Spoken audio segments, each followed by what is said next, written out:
Hello guys! Welcome to my YouTube channel. Ngayon ay tuturuan ko kayo kung paano makita ang mga ni-block sa TikTok. Una, i-click lang ang ating TikTok application.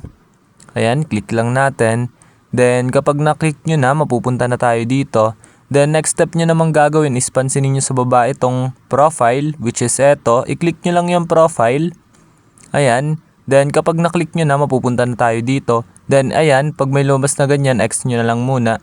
Then ayan, mapupunta na tayo dito sa profile natin. Then pansinin nyo naman sa upper part, right side yung 3 lines ito. I-click nyo lang yung 3 lines, then ayan, may lalabas na ganito. Then basahin nyo lang yung settings and privacy. Then i-click nyo lang yan. Then kapag na-click nyo na yung settings and privacy, mapupunta na tayo dito. Then pansinin nyo naman itong privacy, which is eto. Ayan.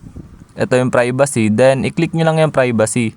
Then, mapupunta na tayo dito sa privacy. Then, ang gagawin nyo lang kapag nandito na kayo is scroll up lang natin. Ayan. Then, sa kababaan yan, mapapansin nyo naman yung block accounts which is eto. Ayan. Then, i-click nyo lang yung block accounts. Kapag nakita nyo na, sa kababaan siya. Ayan. Then, kapag na-click nyo na, mapupunta na tayo dito. Then, ayan, kung mapapansin nyo, no block accounts kasi wala akong ni-block dito sa TikTok. Ayan, pero dito nyo makikita yung mga ni-block nyo sa TikTok. Ayun, ganun lang na makadali para makita ang mga ni-block nyo dito sa TikTok app.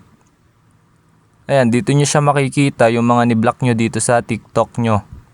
Ayun lang, ganun lang na makadali para makita ang mga ni-block dito sa TikTok.